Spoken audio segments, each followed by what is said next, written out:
오늘 말씀은 누가복음 2장 1절에서 7절 말씀입니다.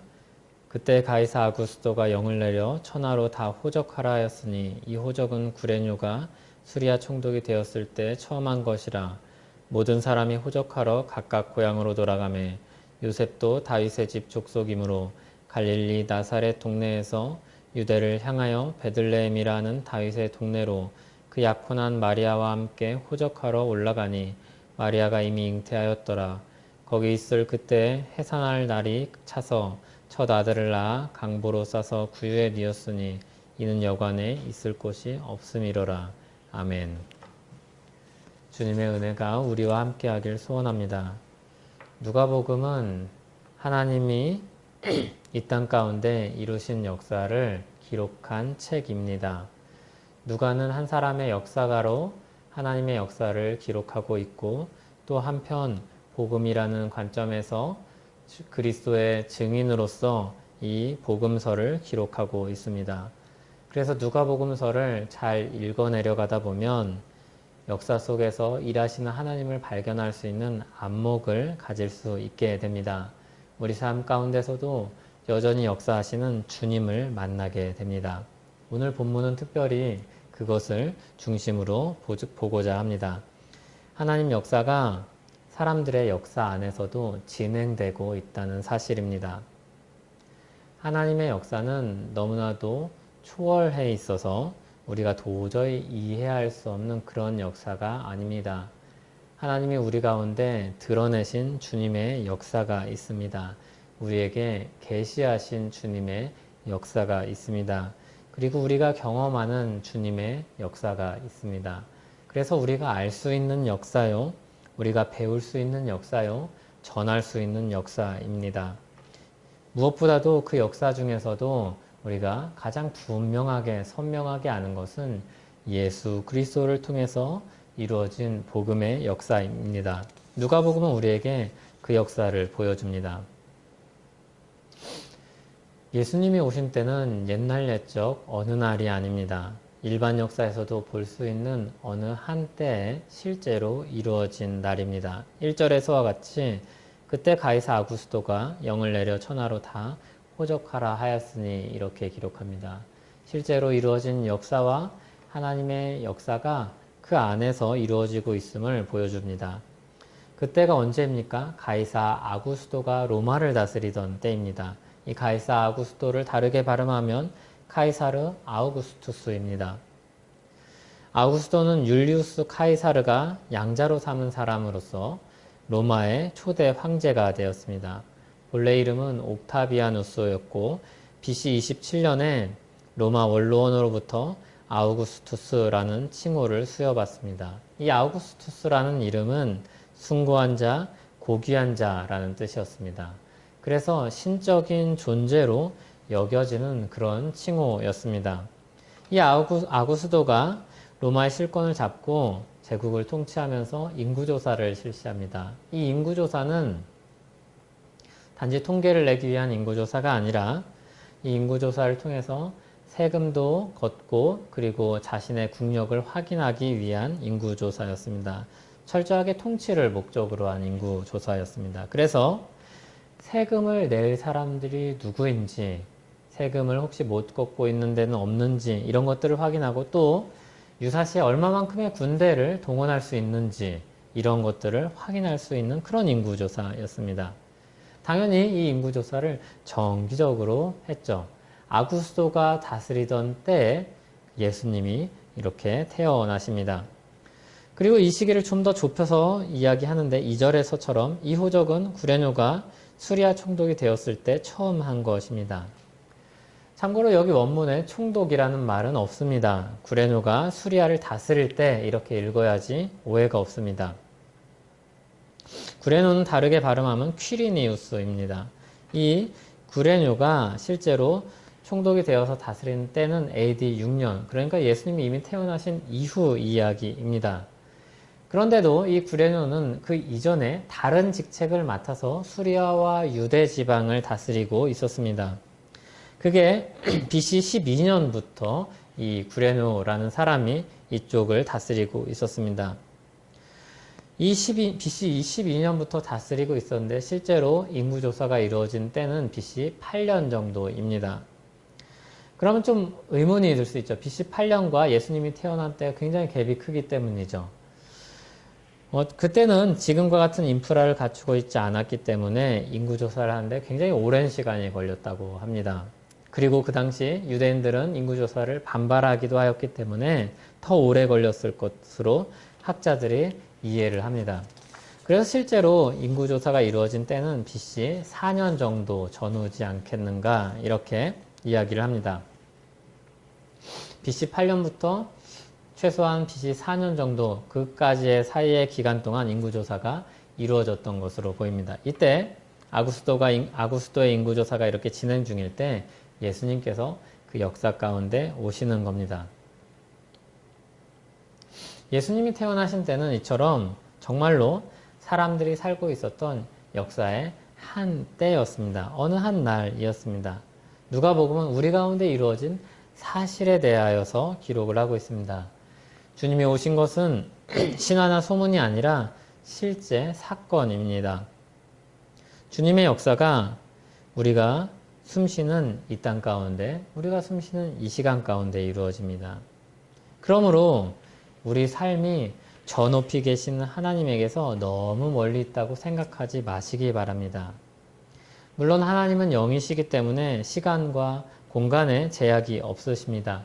그럼에도 주님은 우리를 가까이 하시며 초월자이시지만 우리에게 찾아오시고 우리와 함께 하시는 하나님이라고 성경은 가르치고 있습니다. 시편 119편 151절입니다. 여호와여 주께서 가까이 계시오니 주의 모든 계명들은 진리니이다. 아멘. 시편 34편 18절입니다. 여호와는 마음이 상한 자를 가까이 하시고 충심으로 통회하는 자를 구원하시는도다. 아멘. 야고보서 4장 8절입니다.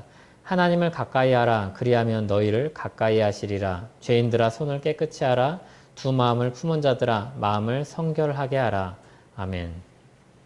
주님은 우리와 가까이 계시는 분입니다. 물론 초월해 계신 분이기 때문에 우리가 아무리 가까이 하려고 한들 하나님이 우리와 만나주시지 않는다면 우리는 하나님과 가까이 있을 수 없습니다. 그러나 하나님은 긍휼히 여기시고 우리를 사랑하셔서 우리와 가까이 하십니다. 무엇보다 자기 백성들과 가까이 하시며 그리고 진실하게 주께 나아가는 모든 사람들을 가까이 하십니다. 마음이 상한 자를 가까이 하시고 충심으로 통회하는 자를 구원하십니다. 하나님은 우리 삶과 멀리 계시는 분이 아닙니다. 하나님께서 우리 삶과 동떨어져 계시는 분이 아닙니다. 하나님의 역사와 우리의 역사가 평행선을 달리지 않습니다. 우리 역사 가운데 하나님의 역사가 계속해서 개입하며 하나님께서 우리 삶을 주관하고 계십니다. 그것을 더 가까이 우리에게 어떻게 말씀하시는가 하면 하나님이 우리와 함께 하신다 말씀합니다. 하나님이 우리와 함께 계신다는 뜻인 임마누엘, 예수님이 그것의 가장 큰 증거입니다. 예수님이 이 땅에 오셨습니다. 예수님이 우리를 위해서 죽으셨습니다. 이것이 하나님이 우리에게 주시는 가장 큰 증거입니다. 우리와 함께 하신다는 사실을 보여주는 가장 큰 증거입니다. 하나님이 우리와 함께 하신다는 사실을 우리에게 말씀해 주시는 증거입니다. 예수님이 우리를 위해서 이 땅에 한 아기로 오셨습니다. 예수님의 존재 자체가 하나님이 우리와 멀리 계시지 않는 분임을, 우리와 함께 하신 하나님임을 보여주는 증거입니다. 우리가 살다 보면 지칠 때가 참 많습니다. 지금처럼 온 세상이 어려운 시기를 보내고 있을 땐 더욱 우리 몸과 마음이 지치기 쉽습니다. 그러나 이때에도 하나님이 우리와 함께 하십니다. 하나님은 그 사실을 성경을 통해서 깨닫게 하십니다. 하나님을 의지하여서 삶을 이어가길 원하십니다. 그 안에 속한 하늘의 복을 누리며 살게 하십니다. 하나님은 우리와 함께 하시는 하나님입니다. 가이사 아구스도 때 구레뇨가 수리아와 유대 땅을 다스리던 때 그 함께 하심을 아주 분명하게 나타내셨습니다. 그때 요셉과 마리아가 인구조사를 하기 위해 자기 고향으로 돌아갑니다. 모든 사람들이 각자 다 자기 고향으로 돌아가는 것처럼 요셉과 마리아도 그때 그 발걸음을 옮깁니다. 본래는 각자 살던 곳에서 인구조사를 하도록 했을 것입니다. 그러나 유대인들은 각 지파별로 그리고 자신들이 얻은 유업으로 가서 인구조사를 원했습니다. 로마는 그것을 수용했고 고향으로 돌아가서 인구조사를 하도록 했습니다. 요셉은 유다 지파에 속한 다윗 가문의 사람이었습니다. 그래서 그 유다 지파의 땅으로 자기 고향으로 가게 되는 것입니다. 정혼한 마리아와 함께 베들레헴으로 갑니다. 임신한 마리아를 홀로 두지 않고 베들레헴으로 같이 갑니다. 그런데 베들레헴으로 이르렀는데 그 작은 동네에 갔는데 인구조사로 인해 너무 많은 사람들이 그 땅에 모여드는 겁니다. 엎친 데 덮친 격으로 마리아가 해산할 날이 찼습니다. 그래서 우여곡절 끝에 한 집에 들어가서 아기를 낳게 되는 겁니다. 빈방이 없었기 때문에 집주인이 내어준 곳은 가축이 지내는 공간이었습니다. 그리고 태어난 아기 예수는 구유의 누이입니다. 구유는 우리가 아는 것처럼 가축이 여물을 먹는 통입니다. 뭐 얼마나 깨끗했겠습니까? 위생적이었겠습니까? 여물이 잘 말라서 건조했겠습니까? 무슨 쿠션이 괜찮았겠습니까? 좋아 보이는 게 하나도 없는데 예수님이 거기에 앉혀집니다. 그게 무슨 구유든지 간에 처량하게 느껴지지 않을 수 없습니다. 누가복음은 아구수도 때라고 시간적인 배경을 밝히면서 동시에 아구수도와 예수님을 대비해서 말하고 있습니다.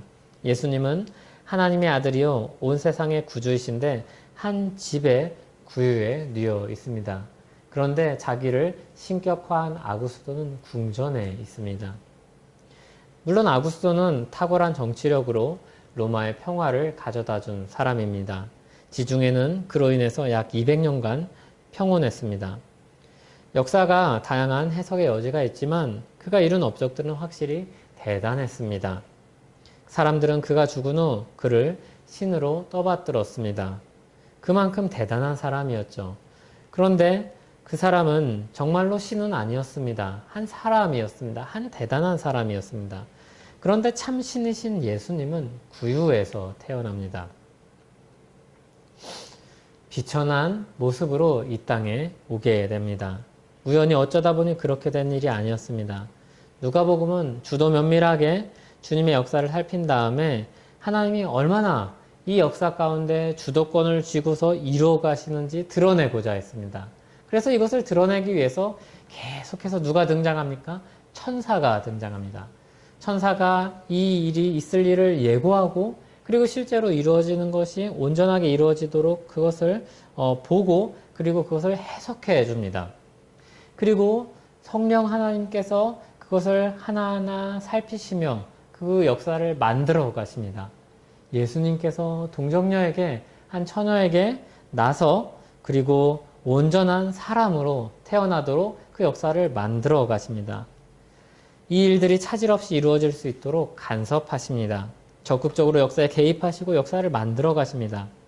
예수님은 의도적으로 낮은 자리로 비천한 모습으로 오신 겁니다.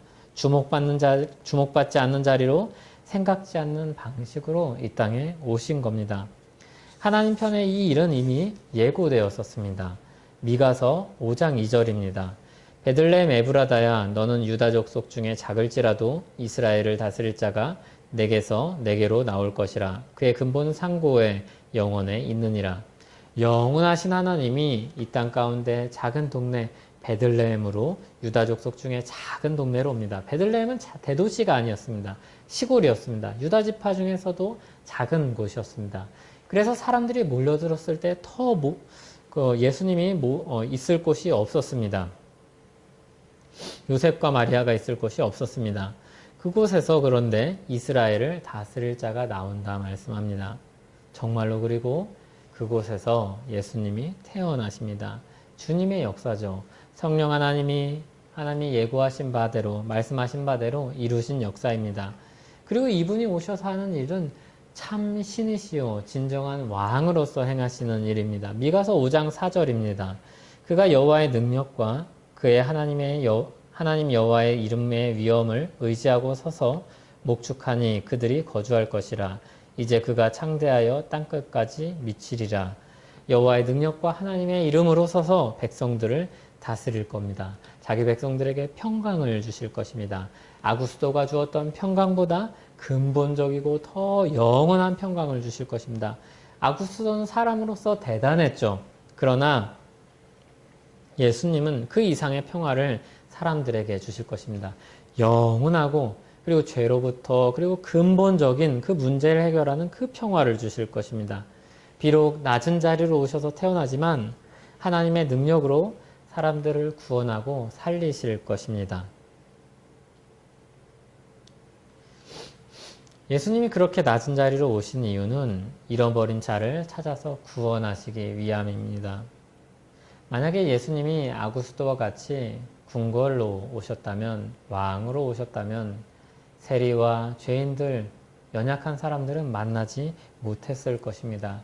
예수님 곁에는 귀족들이 있었을 것이고 아부하는 사람들만 모여 있었을 것입니다. 하나님이 자기 백성을 찾아서 잃어버린 자를 찾아서 낮고 낮은 그 사람들을 만나기 위해서 이 땅에 한 사람으로 오십니다. 우리는 그렇게 생각할 수 있습니다. 하나님이 어떻게 자기 백성을 잃어버릴 수 있을까? 하나님이 우리에게 주신 자유가 너무나도 컸기 때문입니다. 얼마나 컸는지 집을 나갈 수 있을 정도로, 가출할 정도로 하나님이 주신 자유는 너무나도 컸습니다. 잘못된 선택을 할 수 있을 만큼 하나님이 주신 자유는 너무나도 놀라운 것이었습니다. 그러나 일이 잘못된 다음에 타락한 이후에 타락한 본성으로 사람들은 이야기를 합니다. 하나님이 다 막으셨으면 되지 않습니까? 하나님이 통제하셨으면 되지 않았겠습니까? 그런데 그렇다면 우리에게 주신 것을 자유라고 할 수 있을까요? 사람들은 타락한 본성으로 하나님이 그 자유를 막았다면 이렇게 이야기했을 겁니다. 그게 무슨 자유입니까? 하나님이 주신 자유가 너무나도 좁은 것 아닙니까? 우리에게 주신 자유가 진짜로 자유라고 말할 수 있을 것입니까? 우리 마음은 타락한 본성에 쌓여서 어느 쪽이든지 분명히 불평스럽게 이야기했을 것입니다. 하나님의 주권에 이의를 제기했을 것입니다. 하나님이 주신 자유조차도 우리에게는 불평거리입니다. 이 모든 모습 자체가 잃어버린 자의 투쟁이죠. 집 나갔다가 돌아와서 처음엔 감사하면서 밥을 먹습니다. 그런데 하루 이틀 지나면 이야기하고 투정을 하죠. 오늘 밥이 좀 맛이 없는데? 좀 다른 걸 먹을까? 밥이 좀 짠데? 국이 좀 맛이 없는데? 이렇게 이야기합니다. 무엇을 먹고 느려도 감지덕지 없는데 익숙해지고 편안해지면서 마음이 바뀌는 겁니다. 화장실 들어갈 때와 나갈 때가 다른 것처럼 바뀝니다. 하나님, 이건 왜 이렇게 했습니까? 하나님, 그 창조는 실수하신 것 아닌가요? 그런 방식은 좀 문제가 있지 않나요? 너무 많이 허용하신 것 아닌가요? 아담에게 너무 많은 권한을 주신 것 아닌가요? 왜 이단들을 뿌리 뽑지 않으시나요? 번개는 벼락은 그럴 때 쓰려고 만드신 줄 알았는데 왜 벼락을 내리시지 않고 있나요? 저 사람은 왜 저렇게 오랫동안 살아있나요? 그런데 주님은 그런 것들을 내버려 두시고 거기서도 잃어버린 자를 찾고 계십니다. 하나님이 사람으로 그리고 비천한 모습으로 오신 것부터가 이해 불가한 사랑이죠. 우리가 이해할 수 없는 일들이 참 많죠. 그런데 우리가 아는 것처럼 그건 시작에 불과했습니다. 여호와의 능력과 위엄으로 사람들을 치료하고 생명을 주시고 가르치면서도 또 한편으로는 배척을 당하시죠. 사람들로부터 조롱을 받으십니다. 십자가에 오르셔서는 가장 가까운 제자들로부터 배신을 당합니다. 떠나갑니다. 그리고 한 제자는 예수님을 팔아 넘기기까지 했습니다. 배신과 슬픔, 고통을 경험합니다. 그리고 결국에 예수님이 죽음에 이릅니다. 모든 고통과 슬픔을 다 안으시고 그 죄의 추악함과 비참함과 더러움과 그런 것들을 다 안고 죽으십니다. 어쩌면 이렇게도 낮은 자리로 오셔서 비참하게 죽으실까요? 잃어버린 자를 찾아서 구원하시기 위함입니다. 잃어버린 자를 찾아서 만나기 위함입니다. 한 사람으로 살아서 그 사람으로 한 사람으로 죽으시기 위함입니다. 그러나 우리가 아는 것처럼 잃어버린 자의 모습이 어떻습니까? 뭐가 예쁩니까? 뭐가 기특합니까? 뭐가 괜찮은 구석이 있습니까? 물론 잃어버린 자식도 가출한 자식도 사랑스럽고 사랑하는 자식이죠. 그러나 그 아이의 잘못에 칭찬할 것이 있는 것은 아닙니다. 잘못을 한 것이죠. 여전히 심나갔지만 그러나 자기 백성임을 알고 자기 백성임을 기억하고 하나님은 언제 돌아오나 목 놓아 기다리시는 겁니다. 멀리서 오는 백성도 다 발견하고 반기십니다. 기다리시기만 하지 않고 찾을 때까지 찾고야 합니다.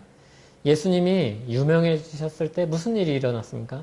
세리도 받아주고 죄인도 받아주셨습니다. 세리도 왔고 죄인도 왔습니다. 그때 너도 나도 주님께 나올 때 사람들이 조롱하고 비웃었습니다. 어떻게 예수님이 저런 사람들과 어울릴 수 있는가? 예수님이 저 사람들이 누구인지 모르는가? 그런데 주님은 그들을 다 맞아주시면서 그들이 내가 잃어버린 양이라고 말씀합니다. 하나님의 잃어버린 백성이라고 말씀합니다.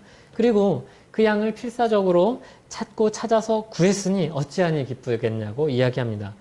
너무나도 기쁘다고 이야기하죠. 천국의 기쁨이라고 이야기를 합니다. 왜냐하면 예수님이 이들을 위해서 오셨기 때문입니다. 사람들이 판단하기에, 사람들이 보기에, 생각하기에는 타락하여서 희망이 없는, 정말로 가능성이 없는, 구원의 은혜를 받을 필요가 없는 백성이라고 여겨졌지만 예수님은 이들을 위해서 오셨기 때문입니다. 멀쩡한 사람들에겐 예수님이 필요 없습니다. 자기가 의롭다고 여기는 사람들에게 예수님이 필요가 없습니다. 두 사람이 기도를 하러 옵니다. 바리새인과 세리가 옵니다. 바리새인은 어떻게 기도하러 옵니까? 사람들 앞에 고개를 들고 하나님 앞에 고개를 들고 자기가 한 것을 가지고 그것을 드러내기 위해서 하나님 앞에 사람들 앞에 섰습니다. 그리고 말합니다. 하나님 제가 행한 것들을 아시죠? 이것들을 가지고 주님께 나왔습니다. 주님 제가 저 세리와 같지 않음을 감사합니다. 사실 바리새인이 하고 있는 얘기는 무엇입니까? 나는 의롭다는 겁니다. 그래서 내가 의로우니 사람들 앞에 높임을 받고 하나님 앞에 상을 받고 싶다는 겁니다. 내 의로움을 인정해 달라는 겁니다. 그런데 세리는 어떻게 기도합니까? 감히 고개를 들지 못하고 가슴을 치며 기도합니다. 하나님, 저는 하나님 앞에 가져올 수 있는 것이 아무것도 없습니다. 주님이 채워주시지 않으면, 주님이 은혜 주시지 않으면, 긍휼히 여겨주시지 않으면 주님께 받을 수 있는 것이 아무것도 없습니다. 이렇게 낮은 모습으로 주님 앞에 나아가죠. 그리고 예수님은 세리가 의롭다 하심을 받고 돌아갔다고 말씀합니다. 가난한 마음, 애통하는 마음, 의에 굶주린 마음으로 온 세리가 오히려 의인으로 인정함을 받고 돌아갔다고 이야기합니다. 아까 읽었던 시편 말씀처럼 여호와는 마음이 상한 자를 가까이 하시고 충심으로 통회하는 자를 구원하시는 하나님이기 때문입니다. 잃어버린 자라는 증거를 우리는 어디서 확인할 수 있습니까? 잃어버린 자라는 증거는 우리 가운데 조금 선한 여지가 있어서 그 선한 여지가 드러남을 통해서 우리가 우리 진짜로 잃어버린 주님의 백성이었구나 이렇게 알 수 있는 것이 아닙니다. 나중에 점점 몸이 커져 가니까 미운 오리 새끼처럼 오리가 아니었는데 오리 사이에서 살다가 백조라는 것을, 거위라는 것을 알게 된 다음에 그렇게 알아서 그것을 확인하게 되는 게 아닙니다. 우리에게는 조금이라도 선한 모습을 이룰 수 있는 가능성이 없습니다. 의를 이룰 수 있는 가능성이 없습니다. 정말로 잃어버린 주님의 백성을 확인하는 지점은 여기입니다. 내가 집 나온 사람이라고 울며 불며 돌아오는 데서 확인할 수 있습니다. 그냥 종으로라도 써달라는 그런 간절한 말에서 우리는 확인할 수 있습니다. 나야말로 주님의 백성이죠 하는 사람은 오히려 주님의 백성이 아닙니다. 주님, 저도 주님의 백성이면 좋겠습니다. 주님의 긍휼이 필요합니다. 라고 나아간 사람이야말로 진짜 주님의 백성입니다. 그 은혜를 주시려고 주님이 이 땅 가운데 오셨습니다. 낮고 비천한 자리로 오셨습니다. 원래 아구소보다도 더 높은 자리로 오셨어야 될 분이 구원 역사를 만드시기 위해 그리고 그 낮은 자리에 있는 사람들을 만나시기 위해 타락한 사람들의 낮은 역사로 오셨습니다.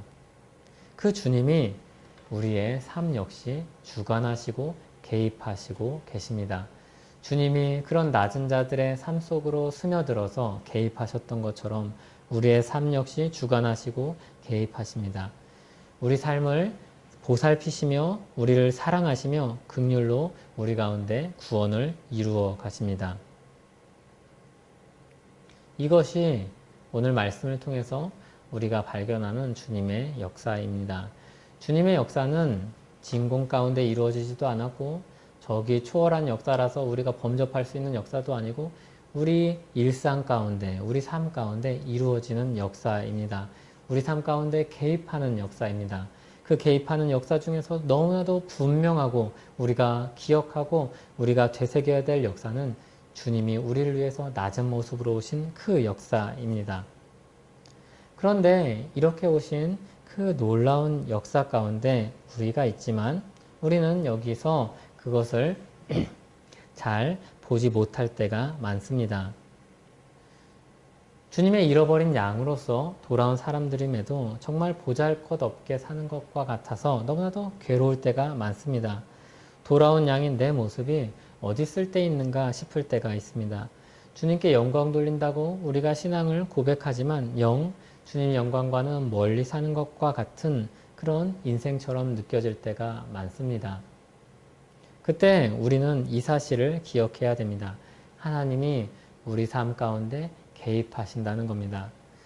우리 역사 가운데 개입하는 인생이 되었다는 겁니다. 주님의 백성은, 믿는 자의 삶은 주님이 개입하는 삶입니다. 그럼 이런 생각이 들 수 있죠. 다른 사람의 삶에는 개입하지 않는다는 이야기입니까? 그렇습니다. 전문 용어로 유기입니다. 내버려둡니다. 내버려둡니다. 죄가 가득하여서 멸망할 때까지 내버려둡니다. 너무나도 무서운 이야기이죠. 물론 우리는 이것을 판단할 수 없습니다. 그래서 쉽게 단정해서 우리 주변에 있는 사람들을 유기된 사람이라고 이야기해서는 절대로 안 됩니다. 예수님 때에도 사람들이 바리새인들이 세리와 죄인들을 보면서 저 사람은 하나님 나라 백성이 아니라고 했습니다. 그러나 예수님은 그 사람들이 하나님 나라 백성이며 오히려 바리새인들이 하나님 나라 백성이 아니라고 했습니다. 우리가 판단할 수 없는 부분이죠. 우리에게 허락된 부분이 아닙니다. 선을 넘어서는 안 됩니다. 선을 넘으면 반드시 우리는 불행해집니다. 주님의 백성인지 아닌지 우리는 모르는 겁니다. 그냥 그가 하는 신앙 고백을 보고서 우리는 그것을 받아들이는 것입니다. 주님의 백성의 인생은 간섭하는 인생입니다. 하나님이 간섭하는 인생입니다. 하나님이 개입하는 인생입니다. 그러면 내버려두는 인생과 간섭하는 인생 둘 중에 어느 게 좋은 인생입니까? 우리는 다 알고 있습니다. 불편해도 귀찮아도 괴로워도 간섭당하는 인생이 좋은 인생입니다. 그게 좋은 겁니다. 그 사람이야말로 사랑받는 사람입니다. 안 혼나면 자기 자식이 아닌 겁니다. 싫은 소리 안 들으면 자기 아버지가 아닌 겁니다. 그래서 혼나고 찔리고 눈물 나는 인생이 친자라는 증거입니다. 내 삶이 보잘것없이 느껴지는 것을 확인하는 그 자리야말로 우리가 하나님 나라 백성이라는 그런 증거입니다. 그러므로 하나님이 우리 인생에 개입하고 계신다는 이 사실을 기억하시기 바랍니다.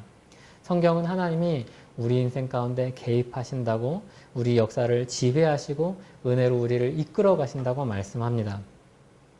그래서 우리 인생은 예수 그리스도 안에 있는 우리 인생은 하나님의 지배를 받아서 살아가는 인생입니다. 다만 시간이 좀 필요할 뿐인 것입니다. 방탕하게 살던 사람들이 집으로 돌아왔습니다. 순식간에 삶의 패턴이 바뀔까요? 그렇지 않습니다. 계속되는 잔소리를 듣고 극적인 몇 번의 경험도 하고 대단한 결단을 수백 번 해야지 그제서야 조금 변합니다. 그런데 그래도 그게 대단한 겁니다. 못 걷던 아이가 한 걸음 내디딘 것이기 때문에 그렇습니다. 아이를 키우면서 지켜본 부모는 너무나도 잘 압니다. 놀랍고 기쁜 겁니다. 와, 이 아이가 목도 가누지 못했는데 이제는 목을 쳐드네. 고개를 드네. 이전에는 일어서지도 못했는데 이제는 일어서서 자기 몸을 가누고 있구나. 아장아장 한 걸음 한 걸음 내딛는구나. 부족하지만 그래도 내딛는구나. 그것을 보면서 부모님들이 어떻게 합니까? 와, 대단하다. 정말로 예쁘다. 정말로 훌륭하다. 정말 기쁘다. 이렇게 이야기하죠. 하나님이 우리를 보시는 모습은 아마 그럴 것입니다. 천국에서 우리를 보고 환호할 것입니다. 와, 저 녀석이 이전에는 그것이 죄인 줄도 모르고 살았는데, 더러운 줄도 모르고 그 안에서 너무나도 기뻐하면서 살았는데, 이제는 그것이 불편하다는 것, 그것이 죄라는 것, 하나님 앞에 부끄럽다는 것을 아는구나. 훌륭하다. 하나님은 이렇게 우리를 대하실 것입니다. 이전에는 죄가 문 앞에 엎드려져 기회를 엿보고 있을 때 그냥 바로 걸려서 넘어졌는데 이제는 그것을 밟고 넘어가는구나. 그것을 그냥 피하는구나. 이제는 거기서도 선을 행하려고 애쓰는구나. 시도하는구나. 이전에는 번번이 실패했지만 이제는 하나라도 성공하는 것들이 있구나. 그래서 우리에게는 미미해 보일지 몰라도 하나님에게는 너무나도 큰 기쁨인 것이죠. 우리는 이것을 경험을 통해서 배우게 됩니다. 이 알을 위해서, 이것을 알기 위해서 겪는 과정은 굉장히 괴롭고 부끄럽습니다. 부끄럽고 불편하고 부대낍니다. 와, 하나님 나라 백성이 되었는데 내가 이렇게 부끄럽게 살 수밖에 없는 사람이구나. 이렇게 미천한 사람이구나. 아, 이렇게 어쩜 이렇게 비참할 수 있을까? 이런 생각이 듭니다. 그러나 그것이야말로 살아있다는 증거입니다. 통증은 건강한 사람들이, 정상적인 사람들이 느낄 수 있는 것입니다.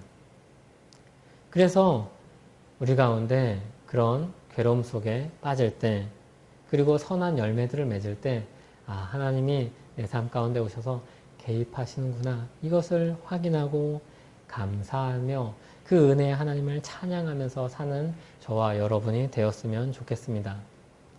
오늘 말씀은 하나님이 이 땅 가운데 역사하시며 개입하신다는 사실을 굉장히 분명하게 보여줍니다. 우리를 위해서 낮고 비천한 자리로 오신, 그리고 우리를 찾아오신, 잃어버린 백성을 찾아오신, 구원 역사를 이루신 예수님의 그 시작을 우리에게 보여줍니다. 희생의 삶이 시작된 그 모습을 보여줍니다. 우리 안에 시작하신 그 착한 일이 우리 안에 이루어질 줄 믿습니다. 거기에 우리는 더욱더 순응해서 주님께 더욱더 붙어서 주님 손을 붙잡고 그 역사를 더 많이 경험하고 더 많이 보고 더 많이 드러내고 주님께 영광 돌리면서 사는 우리 되기를 바랍니다. 기도하겠습니다. 하나님 아버지 감사합니다. 우리 삶이 주님께 달려 있습니다. 주님의 은혜가 우리 삶을 지배하는 줄 압니다. 주님 붙들어 주시옵소서. 주님 역사를 더 많이 보고 경험하고 확인하며 주님 찬양하며 평안과 기쁨 누리며 살고 싶습니다. 주님 인도하여 주시옵소서. 예수님 이름으로 기도합니다. 아멘.